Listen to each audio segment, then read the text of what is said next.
राघव ने जोजो भाई को सबक सिखा दिया था और उसे वहाँ कभी ना दिखने की धमकी दी थी।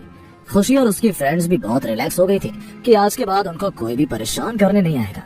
राघव और उसका परिवार दादी के बर्थडे के लिए थॉमस मैंशन पहुंचे। बर्थडे पार्टी में सब राघव के लिए कुछ न कुछ कहने लगे। दादी का चहेता पोता शान उनके लिए एक पेंटिंग लेकर आया था। उसने राघव को भी नीचा दिखाने की कोशिश की। राघव ने भी दादी को अपनी लाई हुई पेंटिंग दे दी। राघव ने जैसे ही दादी को उनका बर्थडे गिफ्ट दिया तो हर किसी की नजर उसके गिफ्ट पर ही थी। राघव और शान दोनों ही दादी के लिए बिल्कुल सेम पेंटिंग लेकर आए थे। शान को तो यकीन ही नहीं हुआ कि राघव उसके जैसी पेंटिंग ही लेकर आ जाएगा। ये कोई इत्तेफाक ही था, लेकिन शान को अब बहुत बुरा लग रहा था कि आखिर कोई भी उसके जैसा गिफ्ट कैसे लेकर आ सकता है। अब ऐसा लग रहा था मानो हर कोई यही जानना चाहता था कि असली कौन सी है और नकली कौन सी। तभी वहाँ हर कोई राघव को फिर से कुछ न कुछ कहने लग गया। किसी ने कहा, राघव तुम्हारी हिम्मत कैसे हुई दादी को नकली पेंटिंग देने की? तो कोई बोला, तुम लोगों के पास इतने पैसे तो है नहीं कि असली पेंटिंग अफोर्ड कर पाओगे। किसी और ने कहा, मुझे नहीं लगता कि आप लोगों को ऐसा करना चाहिए था। हर कोई अपनी अपनी राय देने लगा। हर कोई ये सोचकर बैठा था कि अगर राघव गिफ्ट लाया है तो वो नकली ही होगा। ये सब देखकर शान को बहुत मजा आ रहा था। तानिया जो अब तक बिल्कुल चुप बैठी थी, उसे तो और गुस्सा आ रहा था, क्योंकि उसने राघव को अपना कार्ड देकर कहा था कि कुछ अच्छा गिफ्ट लेकर आना। लेकिन आज उसी राघव की वजह से उसे इन सबके सामने शर्मिंदा होना पड़ रहा था। तानिया का चेहरा देखकर राघव खड़ा हुआ। उसने सबके सामने कहा, इतनी जल्दी में कोई डिसीजन मत लो आप सब। राघव ने अपनी पेंटिंग को सबके सामने रखा और सभी लोग दोनों पेंटिंग्स को गौर से देखने लगे। राघव आगे कुछ कहने ही वाला था कि शान बीच में ही बोल पड़ा। शान ने राघव की तरफ देखते हुए कहा, राघव तुम्हें शर्म नहीं आई? तुम नकली पेंटिंग ले आए हो दादी को गिफ्ट करने, और वो भी बिल्कुल मेरी पेंटिंग के जैसी। ये तो तुम कहीं रोड साइड से उठाकर लाए हो लगता है। और शान ये बोलकर जोर जोर से हंसने लगा। राघव से भी रहा नहीं गया और उसने शान से कहा, अच्छा तुम्हें इतना कैसे पता है? राघव ने अपने दादाजी के साथ भी कई देश देखे थे और खुद भी वो बहुत जगह घुमा हुआ था। उसे उतना तो पेंटिंग देखकर ही पता चल जाता था कि वो पेंटिंग फेक है या नहीं। अब पार्टी में हर किसी के मन में यही जानने का एक्साइटमेंट था कि असली पेंटिंग कौन सी थी और नकली कौन सी।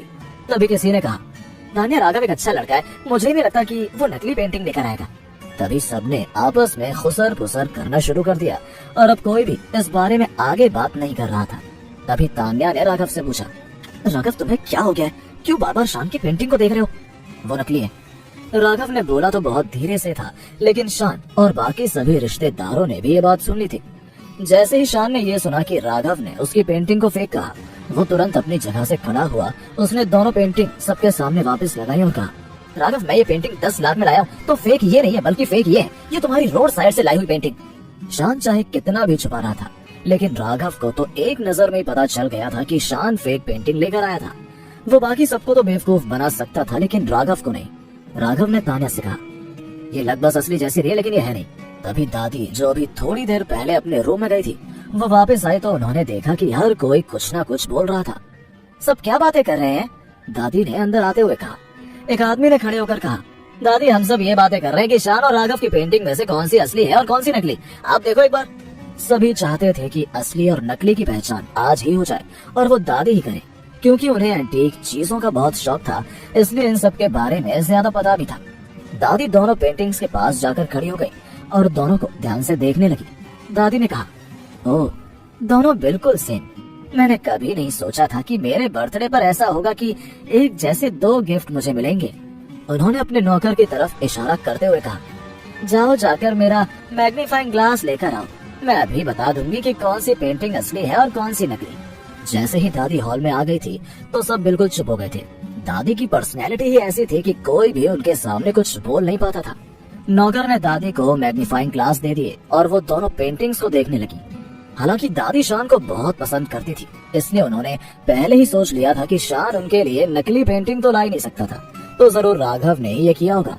दादी ने अपने मन में फैसला तो पहले ही सुना दिया था। सीरा और पीटर भी दादी के फैसले का इंतजार कर रहे थे, लेकिन तान्या अभी भी बहुत बेसब्र हो रही थी, क्योंकि उसने पहली बार राघव पर विश्वास जो किया था।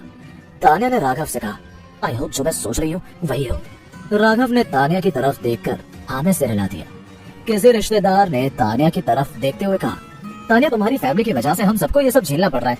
तभी शान खड़ा हुआ और उसने राघव से कहा, तुम तो मेरी पेंटिंग को नकली बोल रहे थे, लेकिन नकली तो तुम्हारी पेंटिंग है, क्योंकि तुम्हारे पास तो इतने पैसे हैं नहीं कि तुम इतने महंगे गिफ्ट्स ले पाओ। और भी कुछ कहना है तुमको तो कहो आगे।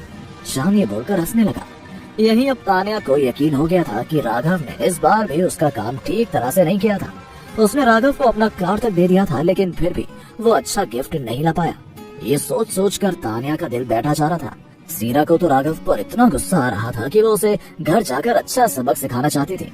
सीरा ने राघव से कहा, पागल कहेंगे, तुम्हें नहीं पता कि गिफ्ट कैसे लेते हैं? मुझे तो इस तान्या पर यकीन नहीं आता है, आखिर उसने तुम जैसे लड़के से शादी की क्यों? राघव की सास सीरा उस पर बहुत गुस्सा थी और उनका चेहरा गुस्से से लाल हो गया था। सीरा ने इस मौके का बहुत बेसब्री से इंतजार किया था कि आज वो दादी को इम्प्रेस करके फिर से इस खानदान में अपनी जगह बना लेगी, लेकिन उसका पूरा प्लान फेल हो गया था। तभी दादी ने सबसे कहा, हम सभी एक फैमिली का हिस्सा हैं, तो मुझे नहीं लगता कि हमें इस बारे में और बात करनी चाहिए। शान आगे आया और उसने दादी को बैठने में मदद की। अब राघव और उसकी फैमिली एक तरफ जाकर बैठ गए थे और कोई भी उनसे बात नहीं करना चाहता था। सीरा को राघव पर बहुत गुस्सा आ रहा था।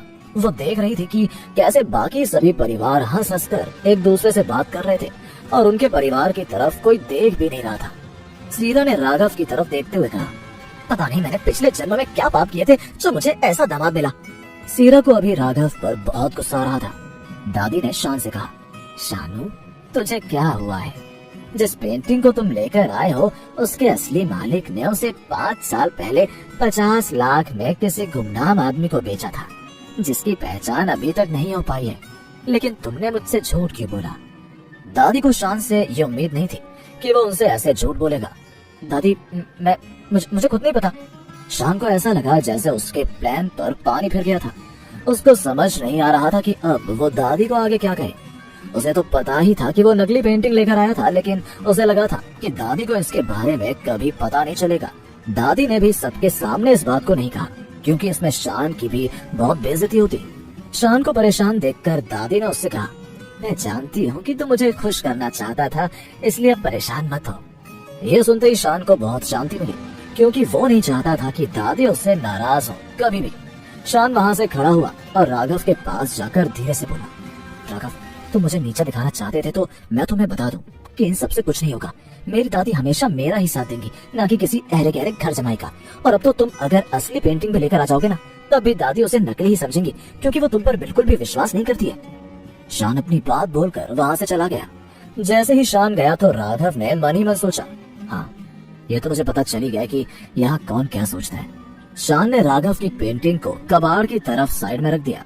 राघव से ये बर्दाश्त नहीं हो रहा था कि इतनी महंगी और असली पेंटिंग को ये लोग ऐसे फेंक रहे थे। तान्या ने राघव से पूछा, क्या बोल के क्या ये? कुछ नहीं, राघव ने जवाब दिया। तभी वहाँ शहर के सबसे बड़े बिजनेसमैन मिस्टर गुप्ता आए और हर कोई उनके स्वागत में खड़ा हो गया। दादी ने उनको अपने पास बैठाया और सबसे कहा, ये हमारे आज के स्पेशल गेस्ट हैं मिस्टर गुप्ता। ये इस शहर के जाने माने बिजनेसमैन और बहुत बड़ी पर्सनैलिटी हैं। दादी से इतनी तारीफ सुनकर मिस्टर गुप्ता ने कहा, ये जो कह रही है वो इसलिए बोल रही है क्योंकि हम बहुत अच्छे दोस्त हैं, वरना तो इस नाचीज में इतना कुछ खास है नहीं। मिस्टर गुप्ता बहुत ही सरल आदमी थे और उनको आर्ट का शौक बहुत ज्यादा था, और उन्हीं से ये शौक तान्या की दादी को भी लगा था। वो जब अंदर आ रहे थे तो उन्होंने राघव की लाई हुई पेंटिंग को बाहर पड़े देखा था, तो उन्होंने दादी से पूछा, ये जो बाहर पेंटिंग है वो? दादी ने उनकी बात का जवाब देते हुए कहा, ये तो मेरे एक निकम्मे दामाद ने मुझे बर्थडे गिफ्ट दिया था। तभी मिस्टर गुप्ता ने जोर से कहा, लेकिन वो तो असली पेंटिंग है, उसे ऐसे बाहर क्यों फेंक दिया? ये सुनते ही हर कोई सन्न रह गया। क्या मिस्टर गुप्ता जो बोल रहे थे वो सच था? क्या शान की पेंटिंग की असलियत सबको पता लगेगी? दादी अब क्या रिएक्ट करेंगी? आगे क्या मोड़ लेगी ये कहानी? और इन सभी की लाइफ में आगे क्या होने वाला है? क्या होंगे इन सभी सवालों के जवाब? कमेंट बॉक्स में कमेंट करके जरूर बताइएगा। और आगे की कहानी जानने के लिए सुनते रहें राघव बन गया जेंटलमैन।